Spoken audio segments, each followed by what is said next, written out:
Yan mga kabrido, good morning. Magandang araw sa inyong lahat mga kabrid. Tara samahan niyo ako, maglathala tayo. Backyard update na naman mga kabrid. Ukol sa mga alaga nating manok mga kabrid. Yung ginagawa natin na common na pwede nating i-share mga kabrid. So ayan nakapag lagay na tayo sa scratching pin. Parang ano natin, fowls and rooster exercise sa kanila sa tuwing umaga mga kabrid. So pawis na pawis tayo. Ang dami nating ginawa mga kabrid. Tayo, nag-disinfect, naglinis, and then pati yung mga patukaan ng pagkain ng manok, nilinisan natin. Mga proseso na pwede natin i-share mga kabrid. So tara, bagong lahat mga kabrid, mag-intro muna tayo mga kabrid.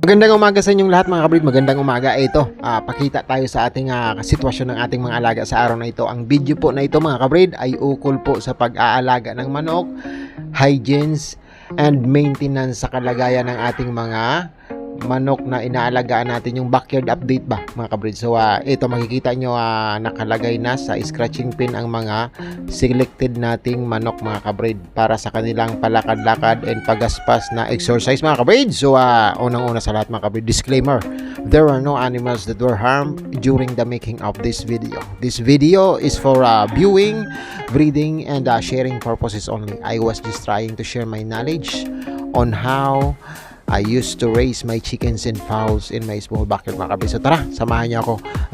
Ipakita ko sa inyo ang mga nangyayari ngayong araw. At bago natin naging ganito sila, nailagay natin sila dyan, may ginawa tayo matik mga kabrid. Kailangan mga kabrid, bago yan makilagay dyan, malinis muna natin ng maayos ang area nila mga kabrid. So tara, samahan niyo ako. Lahat ng ginawa natin ngayong araw at mag-sharing din tayo sa ating mga idea mga kabrid. So tara, let's go! At ito na nga mga kabrid, ito na nga po mga kabrid, pinas forward ko lang mga kabrid dahil medyo marami-rami ang nakuha ang nating video para mabuo natin ang ginawa natin yung araw mga kabrid. Ito, simulan na natin after nating magpakain mga kabrid sa ginagawa nating with feeding ang pagpapakain sa kanila na na-express ko kahapon ang proseso.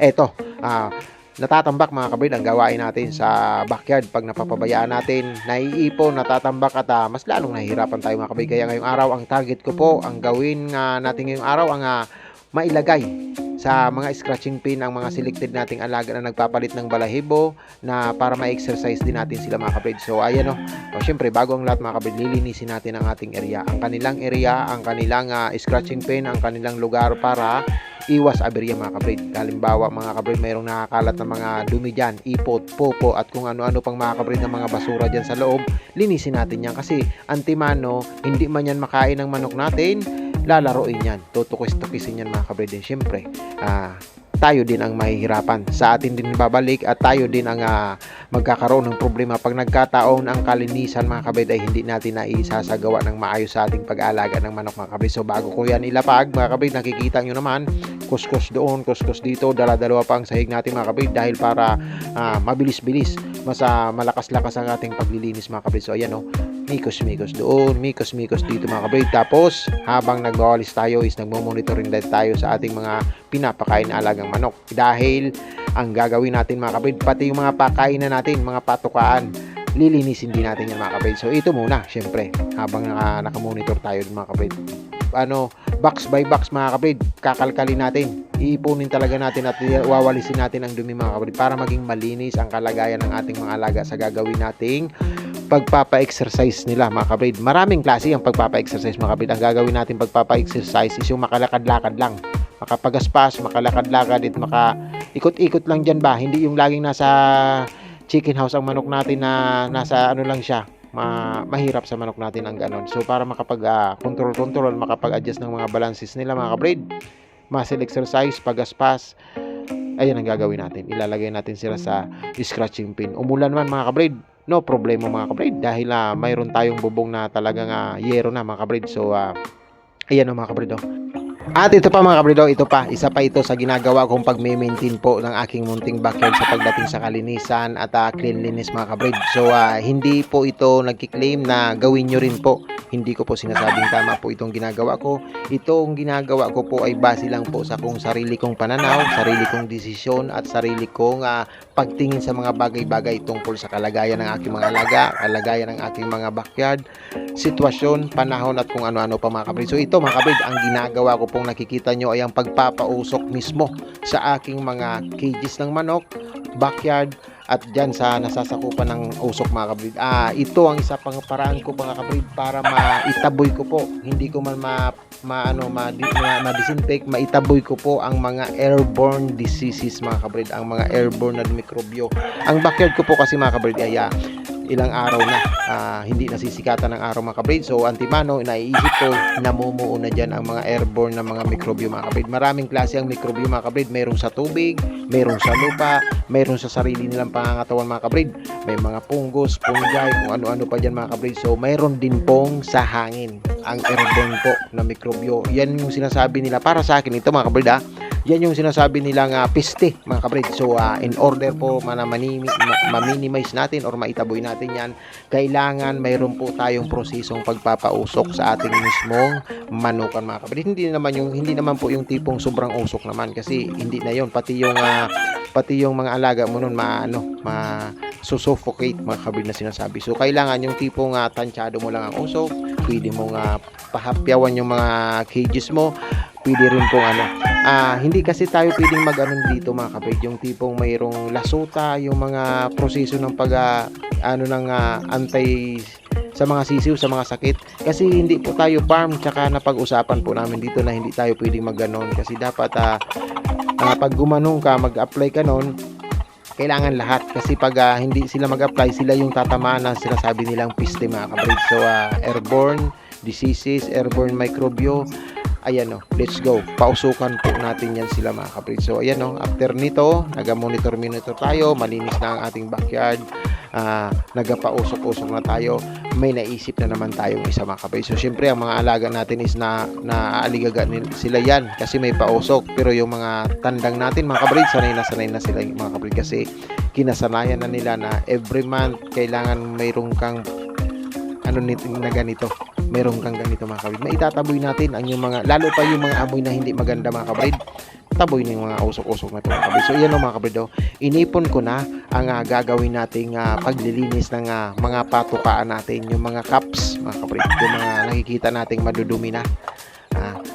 Kasi dati, ang ginagawa ko dyan, bago ako maglagay ng patukaan, pupunasan ko ng damit. Nakakita kayo dyan kanina ng orange na damit. Yun ang pamunas ko dun sa cup bago ko lagyan ng pagkain. Pero dahil hindi na kaya ng punas-punas mga kabrid, ito na, mag-disinfect and maglilinis din tayo ng mga patukaan natin mga kabrid. So ayan makikita nyo kung paano ang ginagawa ko. Kuha lang ng kuha dyan, hindi na yung mga madudumi, kuhain mga kabrid. Yung mga pwede pa, kuhain mga kabrid. Yan ang gagawin natin. Tapos ang gagawin natin, babrush natin ito sa ilog mga kabrid, dun sa batis, ibabrush natin. So tara, samahan nyo ako.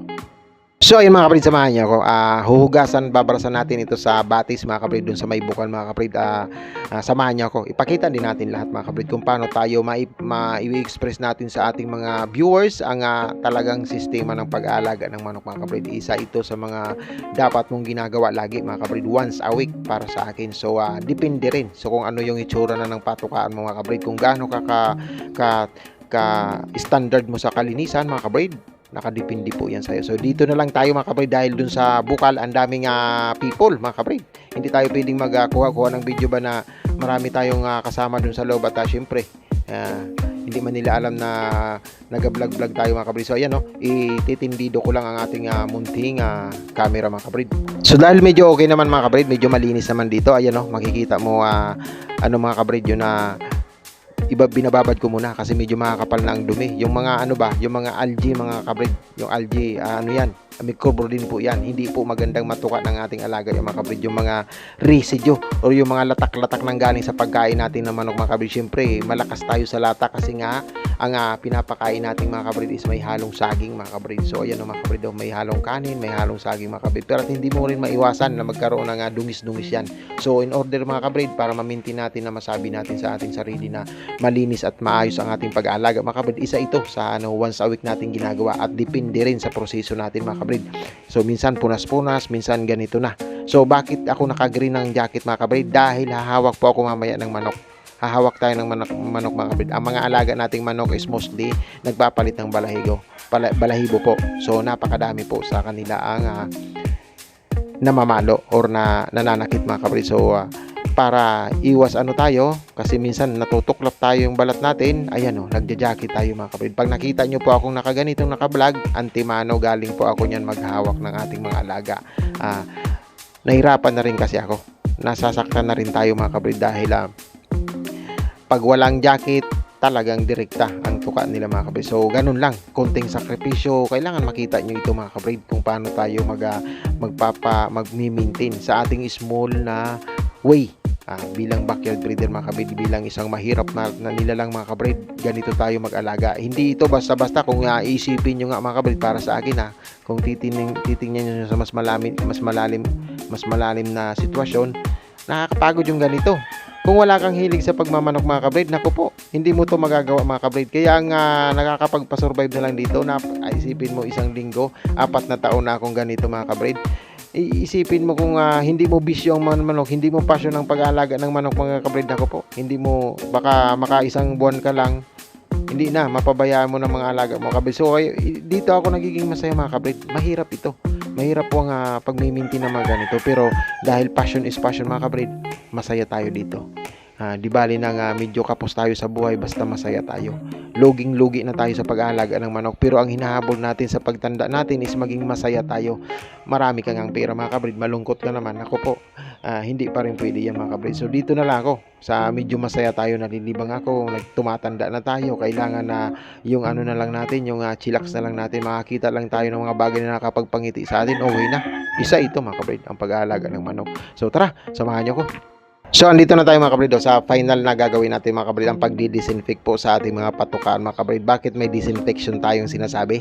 Dahil mga kabrid, yung ginawa nating pagbabras sa mga dumi, dun sa mga algae, fungus, dun sa namuo dun sa patukaan, hindi rin po yun matatanggal 100%. So gagamitan natin siya ng chlorine sa prosesong chlorination mga kabrid. Magbababad tayo at magtutunaw tayo ng chlorine dito sa balde mga kabrid. 3 tabo mga kabrid, tutunawin natin dyan, tapos dyan natin ibababad ang ating isasawsaw ang ating mga patukaan ng ating mga alaga manok. Antimano dyan sa chlorination mga kabrid, yung mga natitirang mga mikrobyo dyan na maliliit or kung ano-ano pa man, tipok yan, tipok talaga yan mga kabrid sa chlorination mga kabrid. So ayan ginagawa ko, 3 tabo, 4 ganon, tapos sawsaw kuskus ang ating mga patukaan mga kabrid. Tapos sabay nating ihalayhay na or patuyuin na mga kabrid. Ayan ayan na siya mga kabrid. Kita nyo yung chlorination, nagbababad tayo ng chlorine, tapos diyan natin isasawsaw ang ating para mamatay talaga yung mga hindi natin kayang makitang mikrobyo mga kabrid. So ayun samahan niyo ako. Pagkatapos nito, yung tira dyan na may chlorine na yan, na magkakalahating balde mga kabrid, isasaboy natin yan sa mga silong ng paiputan ng ating mga chicken houses, para yung mga namumuo naman doon ng mga mikrobyo matipok din mga kabrid, para maalis din natin yung mga yung namamahay, dahil kaya nangangamoy sila. Yun ang nakikita kasi natin yan pag nagmamonitor natin. Uy, iba na itsura nito medyo putik-putik na to mayroong nang nakatira dito ng mga isang barangay na siguro to ayan, saboyan natin yan ng ganyan nang linusaw natin na chlorine. So yun mga kapatid, ang sitwasyon ng ating natapos ng ginawa ngayong araw. Monitoring na lang tayo, and then magpaalam na tayo. Hanggang dito na lang po ang ating munting paglalathala sa araw na ito mga kapatid. Maraming salamat sa pagsabay at patuloy na panonood sa aking munting pagbabahagi ng aking kalagayan sa ating pag-aalaga ng manok. Sana po mga kabrid, lagi po kayo nasa maayos na kalagayan, and then thank you po sa inyo lahat mga kabrid.